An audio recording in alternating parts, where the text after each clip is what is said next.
먼저 잠깐 기도하겠습니다. 하나님 아버지, 주님께서 주신 말씀으로 인해 감사드립니다. 저희가 주님께서 주신 것들을 정말 소홀히 여기지 않고 또 이것들을 잘 활용할 수 있도록 도와주시기 원합니다. 저희가 이 말씀의 빛을 따라 살 수 있도록 도와주시고 또한 주님을 더욱더 기쁘시게 해드리는 그런 자녀들이 될 수 있도록 또 인도해 주시기 원합니다.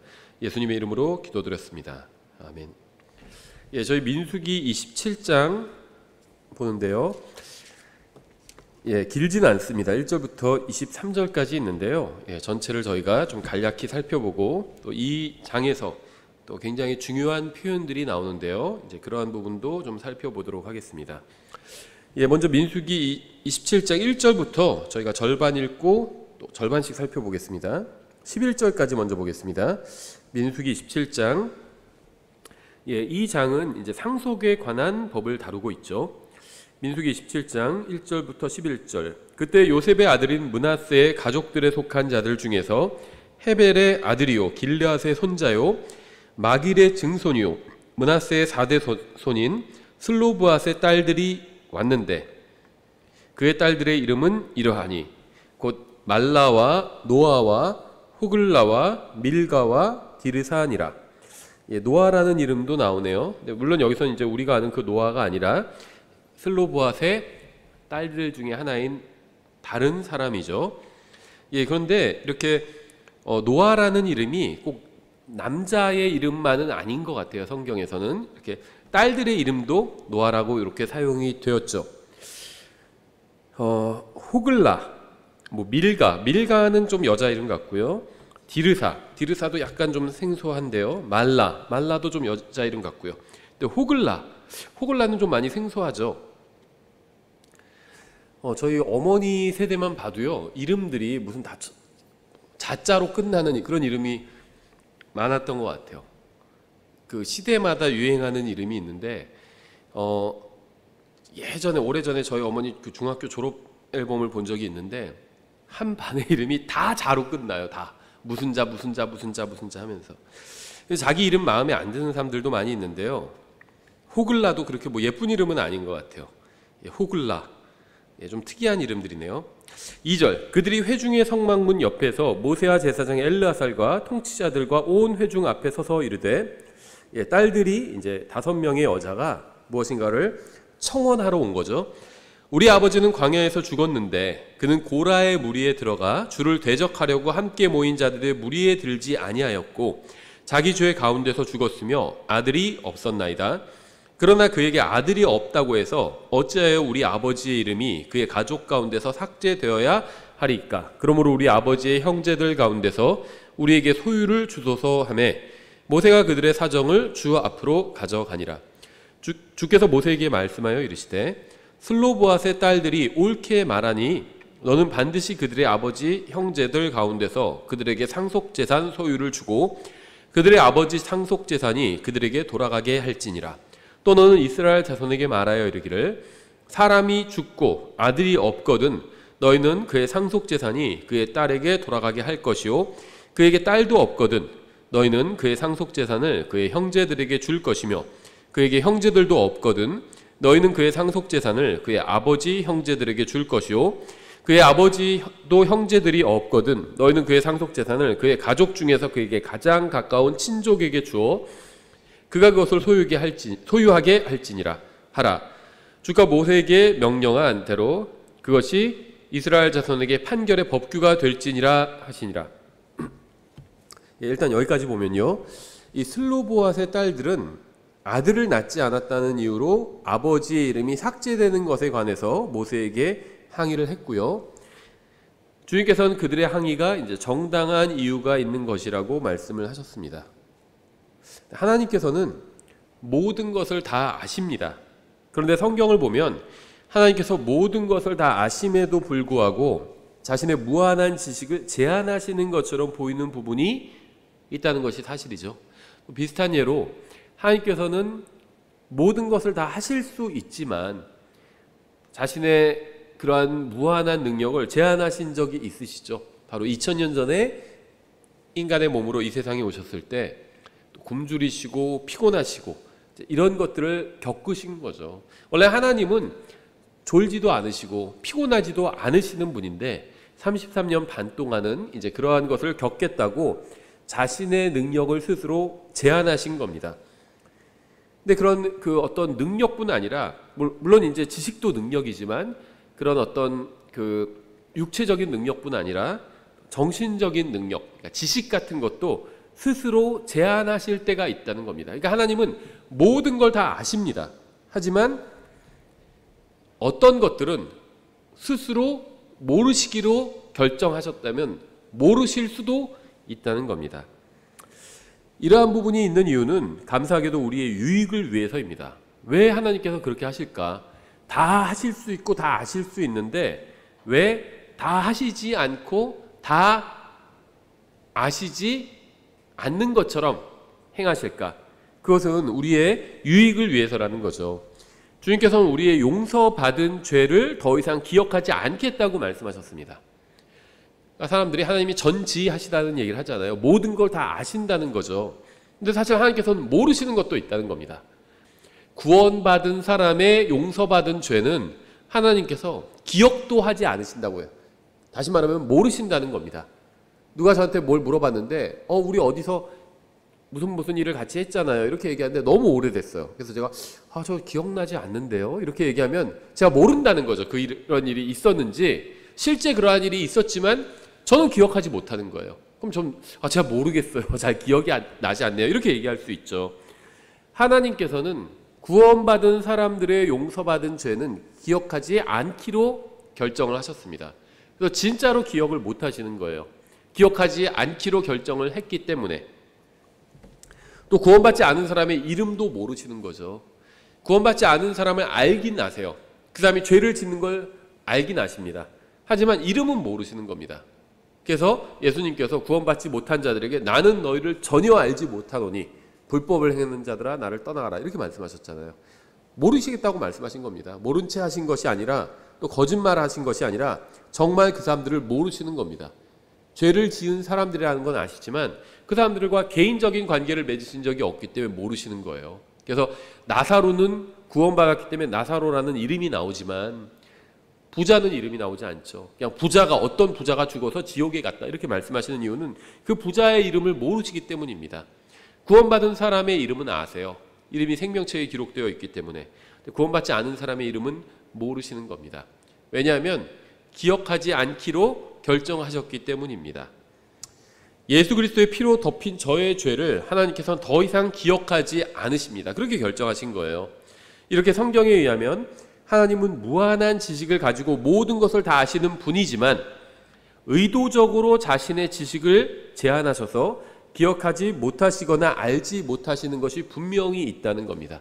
이렇게 하시는 이유는 우리의 유익을 위해서 그렇게 하신다는 겁니다.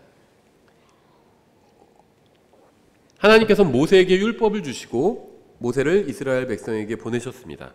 하지만 40년 후에 그 율법은 무엇인가 해결할 수 없는 문제에 부딪혔어요.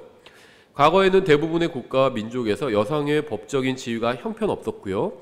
거의 아무런 권리도 보호받지 못했습니다. 하지만 이스라엘의 여자들은 부당한 일에 대해 청원을 했고 그것이 받아들여졌습니다. 하나님께서는 바르게 생각하고 판단하는 여인들의 말을 들어주신 거죠. 이건 남녀노소 가릴 게 없죠. 바른 말을 하면 하나님께서는 들어주십니다. 남자라고 해서 더 대우해 주시는 것도 없죠. 잘못된 얘기를 하면은 거부하시는 거죠. 하나님께서 이스라엘의 지파들에게 약속해 주신 것들은 지파들을 이루고 있는 개인들보다 훨씬 더 중요합니다. 하나님께서 므낫세 지파에게 그들의 아들들이 약속의 땅에서 한 부분을 차지해서 대대로 그 땅을 차지할 것이라고 말씀하셨어요. 하지만 그들 가운데는 이러한 약속을 누리지 못할 개인들도 있었습니다. 하나님의 약속은 그러한 개인들보다 훨씬 더 본질적이고 중요한 겁니다. 그러니까 하나님께서는 어떤 그 민족, 집단에게 하신 약속이 있어요. 이스라엘이 하나의 민족이고 교회도 하나의 거룩한 민족이죠. 그래서 이런 집단, 이스라엘 또 교회에게 하신 약속이 있습니다. 근데 교회가 있고 교회 안에 있는 사람들이 있잖아요. 그러니까 그리스도의 몸된 교회가 있고 구원받은 사람들이 있잖아요. 근데 구원받은 하나의 개인보다 교회 전체가 더 중요하다는 겁니다. 그게 무슨 말이냐 하면 교회에게 하신 말씀도 있고 그리스도인 개인에게 하신 말씀도 있어요. 근데 그리스도인 개인에게 하신 말씀은 이루어지지 않을 때도 있습니다. 하나님께서 우리에게 주신 복의 말씀들이 있어요. 우리가 그 말씀에 순종하면 이러한 복을 누릴 것이고, 구원 받았음에도 불구하고 순종하지 않으면 복을 누리지 못하고 살 수도 있습니다. 구원받은 사람은 하나님과 함께 영혼을 보내게 되죠. 기쁨 가운데 영혼을 보내게 됩니다. 그런데 그렇다고 해서 이 세상에서의 삶의 모든 문제가 다 한 번에 해결되는 것은 아니에요.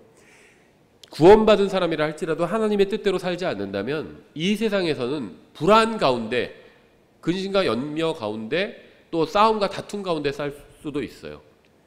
또 평안을 가지고 기쁨 가운데 살 수도 있는 거죠. 그러니까 이 그리스도인의 이 세상에서의 그 개인의 상태는 다를 수 있다는 겁니다. 하나님의 충만한 복을 다 누리지 못할 수도 있다는 거예요. 근데 교회 자체는 그렇지 않다는 겁니다.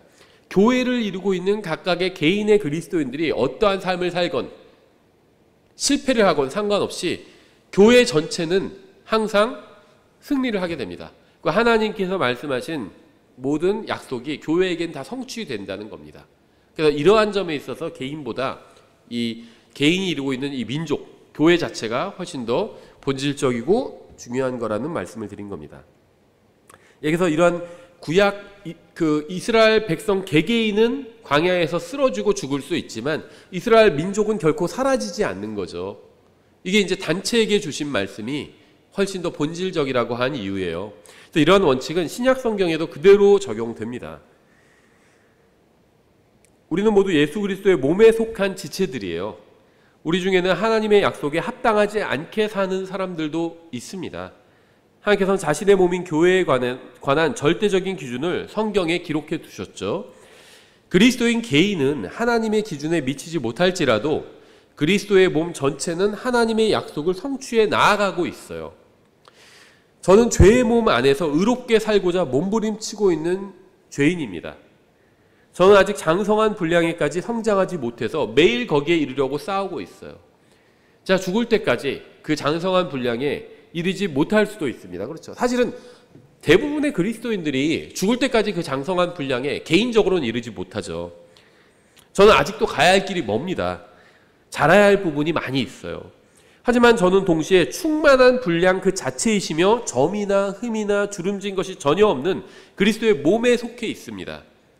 그리스도의 몸에 속한 저 개인은 한없이 부족하지만 그리스도의 몸 자체는 완벽합니다. 저는 이러한 사실로 인해서 저의 부족함에도 불구하고 평안한 마음으로 주님께 감사를 드릴 수 있는 겁니다. 저의 부족함이 제가 속한 몸 전체에 관한 약속을 조금도 바꿀 수 없기 때문입니다. 다시 말하면요, 이 세상에서의 삶은 실패할 수 있어요. 하지만 그렇다고 해서 우리의 영혼이 바뀌는 것은 아무것도 없다는 겁니다. 우리는 이미 그리스도의 몸 안에 들어가 있습니다. 그리고 그리스도께서는 승리하실 거예요. 그러니까 우리가 나중에 승리하게 될 것이란 건 정해져 있다는 겁니다. 그래서 비록 이 세상에서는 승리하고 세상적인 기준으로는 성공하지 못할 수도 있지만 그리스도의 몸 안에서 우리가 약속받은 그러한 복들은 다 누리게 된다는 겁니다.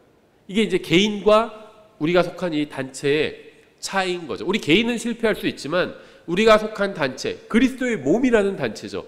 이것은 실패하지 않는다는 겁니다. 우리가 이러한 것을 믿는다면 이 세상에서 우리에게 일어나는 일로 인해서 불안해하거나 불평하지 않을 수 있다는 거예요. 3절에 굉장히 중요한 표현이 나오는데요. 민수기 27장 3절. 우리 아버지는, 이제 딸들이 아버지에 대해서 얘기하는 거죠. 광야에서 죽었고 사람은 다 죽죠. 근데 죽은 이유에 대해서 얘기하는 거예요. 원인에 대해서. 고라의 무리에 들어가 주를 대적하려고 함께 모인 자들의 무리에 들지 아니하고, 죽긴 죽었는데 고라의 죄에 가담한 사람들이 다 함께 죽었잖아요. 그때 죽은 것은 아니다. 고라의 반역에 들어간 사람은 아니다. 만약에 고라의 반역에 들어가서 이스라엘로부터 쫓겨났다면 이스라엘 안에서 어떤 상속 재산에 대한 권리를 주장할 수가 없겠죠. 근데 그런 것은 아니었다는 겁니다. 그럼 죽긴 죽었는데 왜 죽었냐? 자기 죄 가운데 죽었으며 아들이 없었나이다. 아주 정확한 표현이 나와요. 고라는 주님께 반역하는 끔찍한 죄를 지었습니다. 주님께서도 땅이 입을 벌려 고라를 지옥으로 순식간에 떨어지도록 하셨습니다. 자기 죄 가운데 죽었고 이 표현은요 정말 너무 정확한 표현인데요. 우리는 특정한 죄를 범하지 않을 수 있지만 모두 다 죄를 지은 적이 있습니다. 그래서 다 죄 안에 있어요. 사람들은. 우리는 모두 자기 죄로 인해 죽습니다. 그래서 성경은 우리를 죄인이라고 부르는 거죠. 모든 사람이 죄를 지어 하나님의 영광에 이르지 못했기 때문에 그리스도께서는 죄인들을 위해 십자가 위에서 죽으셨죠. 근데 여기서 굉장히 중요한 표현이 나오는데요. 자기 죄 가운데 죽었다 이렇게 표현하고 있어요. 사람은 누구나 자기 죄 가운데 죽습니다. 우리는 살인이나 강간 같은 중대 범죄만 죄라고 생각하는 경향이 있는데요. 이러한 큰 죄만 피하면 죄인이 아니라고 생각하는 경향이 있어요. 사람들은. 선생님 죄인입니다 이렇게 얘기하면요. 내가 왜 죄인이야? 나는 뭐 그 살인이나 강간처럼 큰 죄를 지은 적이 없는데 이렇게 얘기한다는 거죠. 하지만 슬로보아시 평범한 사람, 평범한 죄인이었던 것처럼 평범한 모든 사람은 죄인이고 결국 자기 죄 가운데 죽게 될 겁니다.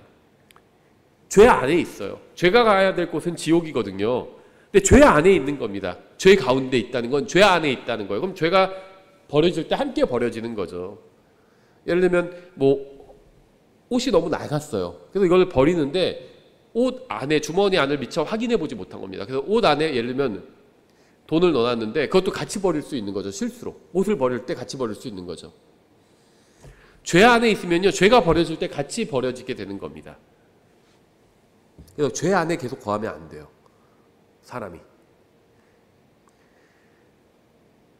큰 죄를 짓지 않았다는 것은요. 하늘나라에 갈 수 있는 이유가 될 수가 없습니다. 살인을 한 적이 없다고 해서 하늘나라에 갈 수 있다고 생각하는 것은요. 이건 대단히 잘못된 생각이에요. 어떤 사람이 저희 집에 오고 싶어요. 근데 저는 그 사람을 받아들이고 싶지 않아요. 그 사람이 자기는 살인을 한 적도 없다. 근데 왜 받아들이지 않냐. 이렇게 항의할 수 없는 거죠. 하늘나라는 하나님의 왕국이고 하나님의 집이에요. 근데 거기에 내가 살인을 안 했다는 이유로 왜 나를 안 받아주십니까? 이렇게 항의할 수는 없다는 겁니다. 그건 하나님 마음이지. 하나님께서는요 완전히 의로워진 사람만 받아들이길 원하십니다. 우리 집에 손님을 초대하는데 누더기를 입고 있는 사람을 초대하고 싶지는 않잖아요. 아무리 마음이 좋은 사람이라도요 밖에서 예를 들면 누더기를 입고 있는 노숙자를 보면 뭐 밥을 사주거나 돈을 줄 수는 있겠죠. 식사하시라고. 근데 우리 집으로 데리고 오고 싶지는 않을 겁니다. 그렇죠. 예, 하나님은요 누더기를 입은 사람을 집으로 데려오고 싶어 하지 않으신다는 겁니다. 그래서 미리 깨끗한 옷을 다 주셨어요. 돈도 주셔서 씻으라고 하셨고 깨끗이 씻고 깨끗한 옷을 입고 오면은 받아주겠다는 겁니다. 근데 그거는 싫어요. 그것은 정당한 주장이 아니라는 거죠. 나는 큰 죄를 짓지 않았기 때문에 하나님 집에 가겠습니다. 그럼 그건 하나님께서 결정하실 거죠. 하나님 거부하신다는 겁니다. 하나님 앞에서 죄인이 되기 위해서는요 반드시 큰 죄나 끔찍한 죄를 지을 필요는 없습니다. 사람은요 자기 죄 가운데 죽어요. 남의 죄 가운데 죽는 게 아니라 자기 죄 가운데 죽습니다. 아무리 작은 죄라도 자기 죄가 있다면 죽는 겁니다. 자기 죄 가운데 죽는 거예요. 성경이 모든 사람이 죄를 지어 하나님의 영광에 이르지 못했다고 분명하게 말씀한다면 인생의 어느 시점에서 크든 작든 상관없이 죄를 지은 적이 있다면 자기 죄가 생기는 것이고요. 그것이면 죽기에 충분하다는 겁니다. 자기 죄 가운데 죽기 위해서 10,000개의 죄나 1,000개의 죄나 100개의 죄나 10개의 죄가 필요하지 않아요. 그저 하나의 죄면 충분합니다. 자기 죄면 되는 거예요. 자기 죄면. 죄를 짓는 혼은 반드시 죽을 것입니다. 자기 죄 가운데 죽었다 이렇게 표현하고 있어요. 여러분은 저의 죄 때문에 죽지 않습니다. 저 또한 여러분의 죄 때문에 죽지 않아요. 모든 사람은 자기 죄 때문에 죽을 겁니다. 자기 죄 가운데 죽을 거예요. 예수님께서 끔찍한 죄에 대한 값만 치러주지 않으심으로 해서 저는 하나님께 감사를 드립니다. 예수님은요 모든 시대의 모든 사람의 모든 죄에 대한 값을 십자가 위에서 치러주셨습니다. 예수님은 십자가 위에서 크든 작든 모든 죄에 대한 값을 치러주셨어요. 왜냐하면 큰 죄가 사람을 지옥에 보내는 것처럼 작은 죄도 사람을 지옥에 보내기 때문입니다.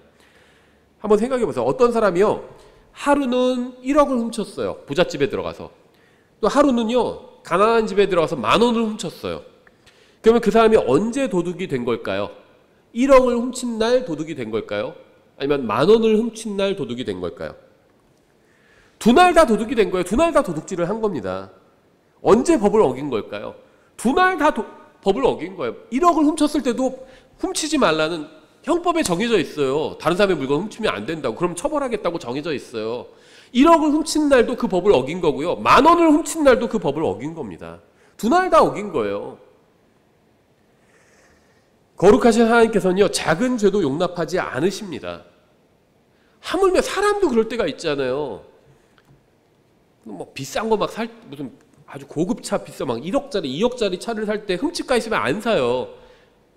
수령 거부해 버립니다. 다시 갖고 오라고 하죠. 몇 천만 원짜리 물건 사거나 할 때 수령 거부해요. 흠집 있으면 안 삽니다. 사람도 그래요. 작은 흠집 하나 있으면 안 사요. 내가 이걸 사기 위해서 드린 값이 얼만데 이런 흠집이 있으면 되냐. 파는 사람은 이 정도 조그만 흠집인데 왜 그러세요? 이렇게 얘기할 수 없어요. 흠집이 있으면 안 삽니다. 하나님께서는요, 작은 죄라도 있으면 하늘나라에 안 들여보내시는 겁니다. 큰 죄만 사람을 지옥에 보내는 것이 아니라 작은 죄도 사람을 지옥에 보낸다는 거예요. 자기 죄 가운데 죽었으며, 여기서 우리가 주목할 점은요, 자기 죄로 인해서 죽었으며라고 하지 않았다는 겁니다. 슬로보앗은 자기 죄 가운데 죽었어요. 성경은 그리스도께서 우리 죄 가운데 죽으셨다고 말씀하지 않습니다.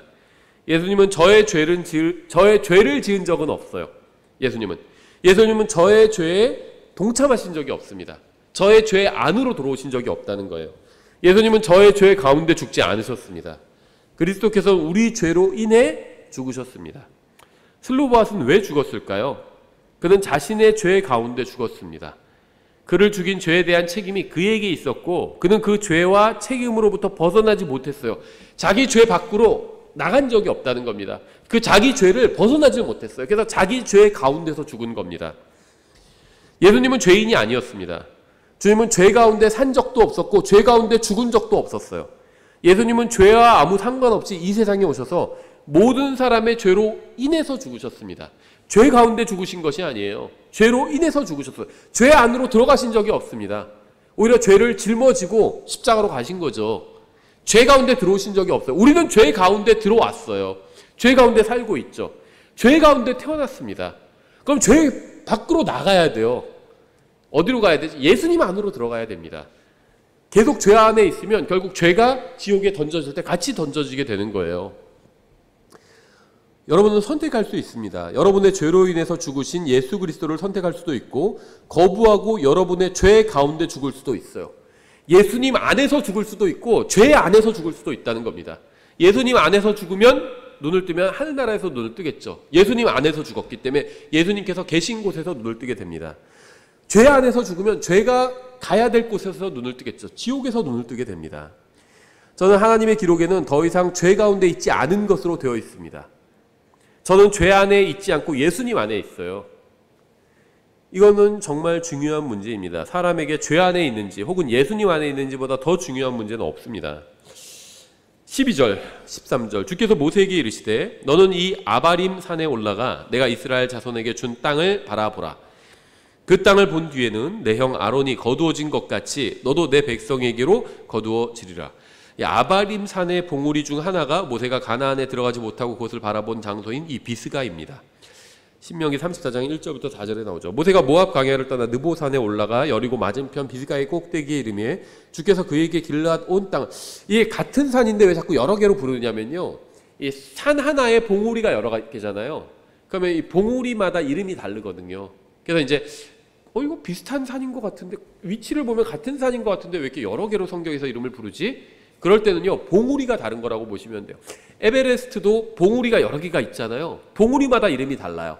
그래서 에베레스트 등정을 했다 그러면은 어떤 봉우리를 등정했는지, 가장 높은 봉우리가 있거든요. 그걸 또 물어보고 이제 그걸 기록으로 남기거든요. 그렇게 보시면 됩니다. 산이 막 성경에서 오류가 있는 게 아니에요. 여리고 맞은편 비스가의 꼭대기 이름에 주께서 그에게 길앗 온 땅을 단까지 보여주시고 또 온 납달리와 에브라임과 므낫세의 땅과 맨 끝 바다까지의 유다의 온 땅과 남쪽 종려나무 도시 여리고의 골짜기 평야를 소알까지 보여주시며 주께서 그에게 이르시되 이것이 내가 아브라함과 이삭과 야곱에게 맹세하여 이르기를 내가 내 씨에게 그것을 주리라 한 땅이라. 내가 너로 하여금 내 눈으로 그것을 보게 하였거니와 너는 거기로 건너가지 못하리라 하시니라. 이게 제가 아까 처음에 앞에서 말씀드린 것과 정확히 일치하는 내용이죠. 모세는 아브라함의 자손이었죠. 그곳으로 들어가지 못했습니다. 개인은 실패할 수 있어요. 그렇죠? 왜 못 들어갔죠? 죄를 지었잖아요. 예수 그리스도의 모형을 이루고 있는 반석에게 말하라고 했는데 반석을 막 2번이나 쳐버렸죠. 하나님의 예표를 망가뜨린 겁니다. 반석은 한 번만 쳐야 돼요. 예수님은 단 한 번 십자가에서 고난을 당하심으로 우리의 죄를 영원히 대속하셨습니다. 근데 모세는 2번을 쳐버린 거예요. 이거 망쳐버린 겁니다. 하나님의 예표를.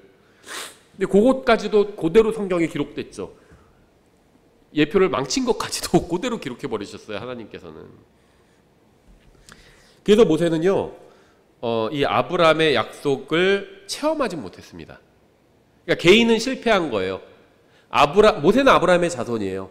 아브라함의 자손이 이 땅에 들어가 차지할 거라고 하나님께서 말씀하셨는데 모세는 그렇게 할 수 있었지만 결국 못했습니다. 개인은 실패했어요. 그러나 결국 이 약속은 성취가 되죠. 그래서 하나님 이 전체적으로는 항상 성취가 된다는 겁니다. 개인은 실패할 수 있어요.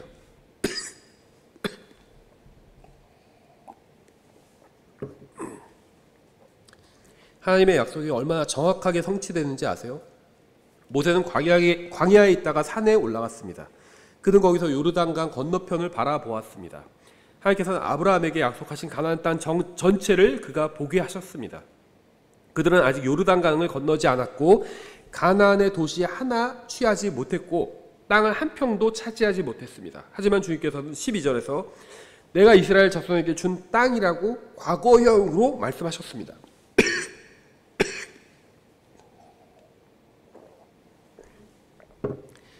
과거형으로 말씀하셨어요. 우리는 언젠가 영광스러운 몸을 입게 될 것입니다. 아직 그렇게 되지는 못했어요.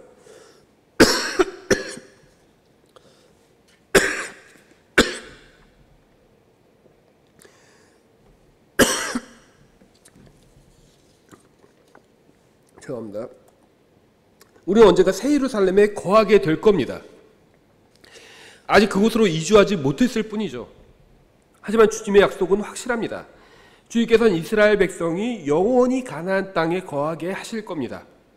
그래서 모세에게 그 땅을 보여주실 당시에 그들이 아직 그곳에 이르지 않았지만 이미 그들에게 준 땅이라고 말씀하신 겁니다. 주님께서 이미 주셨다고 말씀하셨기 때문에 이스라엘 자손은 아무것도 두려워할 필요가 없었습니다. 단 한 명의 거인도, 단 한 자루의 창도, 단 하나의 전쟁 무기도 그들은 두려워할 필요가 없었던 겁니다. 하나님께서 이미 주셨다고 말씀하셨다면 단 하나의 문제도 그 주님의 약속을 바꾸거나 취소할 수가 없는 겁니다. 가나안 땅에 관한 이스라엘 백성은 그저 주님의 명령에 따라서 나가서 취하면 되는 것이었죠. 주님께서는 예수 그리스도를 믿는 모든 사람에게 영원한 생명을 주신다고 약속하셨습니다. 하나님께서 세상을 이처럼 사랑하사 자신의 독생자를 주셨으니 이것은 누구든지 그를 믿는 자는 멸망하지 않고 영존하는 생명을 얻게 하려 하심이라. 또 믿는 사람을 데리러 오실 것이라고 말씀하셨죠. 주께서 호령과 천사장의 음성과 하나님의 나팔 소리와 함께 친히 하늘로부터 내려오시리니 그리스도 안에서 죽은 자들이 먼저 일어나고 그 뒤에 살아서 남아있는 우리가 그들과 함께 구름들 속으로 채어 올라가 공중에서 주를 만나리라. 그리하여 우리가 항상 주와 함께 있으리라. 이스라엘에게 주신 가나안 땅에 관한 약속이 변하지 않는 것처럼 믿는 사람에게 주신 약속도 결코 변하지 않을 겁니다. 14절 사막에서 회중이 분쟁할 때 너희가 내 명령을 거역하고 그 물에서 그들의 눈앞에서 나를 거룩히 구별하지 아니하였느니라. 그것은 신광야의 가데스에 있는 무리바의 물이니라 하시니라. 하나님께서는 은혜가 풍성하시고 긍휼이 넘치시는 분입니다. 하지만 우리는 주님께서 반역하는 사람들을 기억하신다는 사실을 알아야 합니다. 주님께서는 주님을 거룩하게 구별하지 않고 주님의 명령을 거역한 사람들에게 아무런 벌을 내리지 않고 넘어가지 않으실 겁니다. 그리고 한 사람의 범죄가 수많은 사람들에게 엄청난 영향을 끼친다는 사실도 우리가 기억해야 되죠. 다만 이제 이러한 사실을 가지고 교회에서 특히 목회자가 악하게 써서는 안 되겠죠. 마치 목회자에게 반역하는 것이 주님께 반역하는 것인 것처럼 그렇게 얘기해서는 안 되겠죠. 특히 비성경적으로 목회자가 하는데 거기에 대해서 누군가 얘기를 하면 그것이 마치 주님을 배반하는 것처럼 그렇게 이제 써먹어서는 안 되겠죠. 여기서 반역했다는 건 하나님께 반역한 것이고 또 하나님의 말씀을 어겼다는 겁니다. 하나님께서 수많은 죄들을 용서해 주시지만 주님의 말씀에 반역하는 사람은 용서해 주실 수가 없습니다. 주님께 용서를 받으려면 반드시 먼저 회개하고 돌아와서 용서를 구해야만 합니다. 마귀는 담배를 피우거나 락 음악을 듣지 않았어요. 이런 것만 안 하면 된다고 생각해요, 사람들이. 마귀는요, 그저 하나님의 말씀을 거부하고 반역했을 뿐입니다. 이게 가장 큰 죄였어요. 15절, 모세가 주께 아뢰어 이르되 주 곧 모든 육체의 영들의 하나님께서 한 사람을 이 회중 위에 세우사 그가 그들 앞에서 나가고 그들 앞에서 들어오게 하시며 또 그들을 밖으로 인도하고 또 데리고 들어오게 하소서. 그리하사 주의 회중이 목자 없는 양같이 되지 않게 하옵소서 하니라. 우리가 민수기 강해를 시작할 때도 밝힌 것처럼 모세는 정말 훌륭한 사람이었습니다. 우리는 모세의 기도를 통해서 그가 이스라엘 백성을 얼마나 사랑하는지 알 수 있어요. 모세는 40년 동안이나 이스라엘 백성을 인도하는 막중한 책임을 졌습니다. 그는 백성을 위해서 헌신했지만 사악하고 무지한 백성은 모세를 원망하고 비난하고 대적했습니다. 게다가 그는 그들로 인해서 그렇게도 바라던 약속의 땅에 들어가지 못했어요. 하지만 그는 여전히 백성을 사랑했습니다. 그래서 자신이 백성을 인도해서 가나안에 들어갈 수 없게 되자 그들을 위해서 다른 목자를 세워달라고 주님께 간구한 겁니다. 자기를 배반하고 대적한 사람들을 위해서 간구하고 있는 거죠. 지금 하나님의 백성에게 필요한 사람도 바로 모세 같은 이런 인도자입니다. 그래서 주의 회중이 목자 없는 양같이 되지 않게 하옵소서. 모든 사람에게 목자가 필요합니다. 우리가 지금 이 정도로 성장할 수도 있었던 것도 목자가 있었기 때문이에요. 하나님께서는 자신의 백성을 돌보게 하기 위해서 목자를 보내셨고 우리는 모두 다 목자의 도움을 받아서 성장해 왔습니다. 나는 목자 필요 없다. 이런 사람은요, 하나님의 방법을 무시하는 겁니다. 하나님은 필요하기 때문에 목자도 주시고 목사도 주시고 성경을 가르칠 수 있는 사람들을 교회에 허락해 주신 거죠. 난 그런 사람 필요 없다. 이렇게 주장하는 건요, 하나님의 방법이 아니에요. 이러한 사실을 인정하지 않는 사람은 하나님께서 일하시는 방법을 전혀 이해하지 못하는 거죠. 목자는 새로운 지식을 전해주는 사람이 아니라 회중을 인도하는 사람입니다. 여호수아는 모세를 이어서 이스라엘의 목자가 되었지만 그가 이스라엘 백성에게 새롭게 알려준 것은 아무것도 없었습니다. 그는 모세가 가르치지 않는 새로운 지식을 백성에게 전수해 준 것이 아니라 백성이 따라올 수 있게 앞에서 인도해 간 것이었죠. 18절부터 끝까지 보겠습니다. 주께서 모세에게 이르시되 눈의 아들 여호수아는 속에 그 영이 거하는 자니 너는 그를 데려다가 그에게 안수하고 그를 제사장 엘르아살과 온 회중 앞에 세우며 그들이 보는 앞에서 그에게 책무를 주고 내 존귀 중 얼마를 그에게 주어 이스라엘 자손의 온 회중이 복종하게 하라. 그는 제사장 엘르아살 앞에 서고 엘르아살은 그를 위해 우림의 판결에 따라 주 앞에서 조언을 구할지니 그들은 그의 말에 따라 나가고 그들 곧 그와 함께한 이스라엘의 모든 자손 즉 온 회중은 그의 말에 따라 들어올 것이니라. 모세가 주께서 자기에게 명령하신 대로 행하여 여호수아를 데려다가 제사장 엘르아살과 온 회중 앞에 세우고 그에게 안수하며 그에게 책무를 주었으니 주께서 모세의 손으로 명령하신 것과 같았더라. 모세는 하나님께서 선택하신 그릇이었습니다. 모세의 사역은 여호수아에게까지 이어졌습니다. 내 존귀 중 얼마를 그에게 주어. 주님께서는 모세에게 엘르아살을 세울 때 모세의 존귀 중 얼마를 그에게 주어서 섬기게 하라고 말씀하셨습니다. 구약과 신약이 같은 진리를 증언하고 있죠. 회중은 하나님께서 세우신 사람을 따라야 하고 그 사람은 주님의 말씀에 순종해야 합니다. 인도자가 하나님의 말씀을 따르지 않으면 그 모임은 제대로 기능을 할 수가 없습니다. 이건 가정도 마찬가지죠. 회중은 인도자를 따라야 하고 인도자는 주님의 말씀을 따라야 합니다. 이것은 구약뿐 아니라 신약에도 적용되는 진리입니다. 이러한 원칙은 사도행전을 비롯한 모든 진실한 교회에서 실행한 것이었고요. 하나님께서 복을 주신 것이기도 합니다. 근데 인도자가 잘못하고 있어요. 그럼 어떻게 하죠? 교회에서 그럼 쫓아내야죠, 인도자를. 근데 인도자가 너무 막강해서 교회에서 쫓아낼 수가 없어요. 그럼 어떻게 하죠? 그 교회를 떠나면 되죠. 제대로 된 인도자가 있는 교회로 가면 됩니다. 아무것도 문제될 것이 없어요. 어느 한 교회만 바른 교회고 나머지는 다 거짓 교회다. 그런 적은 여태까지 단 한 번도 없었습니다. 2000년 기독교 역사상. 대한민국에 바른 교회가 하나밖에 없는 경우는 없었다는 거예요. 이 교회를 떠나면 갈 교회가 없다. 그런 경우는 없다는 겁니다. 인도자가 바른 사람이면 그 사람이 인도하는 대로 따라가면 돼요. 근데 바르지 않은 사람이면 쫓아내야 됩니다. 근데 쫓아내기엔 너무 막강해요. 대부분 목사가 교회에서 막강하죠. 목사를 쫓아내기가 대단히 어려워요. 그럼 어떻게 해야 되죠? 쫓아낼 수 없으면? 그럼 자기 개인이 다른 인도자가 있는 교회로 가면 되는 겁니다. 전혀 문제가 없어요. 23절 그에게 안수하며 그에게 책무를 주었으니 주께서 모세의 손으로 명령하신 것과 같았더라. 같은 진리가 디모데전서에도 기록되어 있죠. 1장 18절 19절 아들 디모데야 전에 너에 관하여 주어진 대언들에 따라 내가 내게 이 책무를 주노니 곧 너는 그것들을 힘입어 선한 싸움을 싸우며 믿음과 선한 양심을 붙들라. 어떤 자들이 그것을 버리고 믿음에 관하여는 파선하였느니라. 진정한 사역자가 되려면 하나님께 진실하고 그분의 말씀에 대해서도 진실해야 합니다. 주님의 말씀에 순종해야 합니다. 사역에 있어서 주님의 말씀에 순종하는 것보다 더 좋은 비결은 없죠. 저희가 27장 이렇게 간략하게 살펴봤고요. 여기서 마치겠습니다. 저희가 10분간 쉬었다가 저희가 또 복음 전하러 나가겠습니다.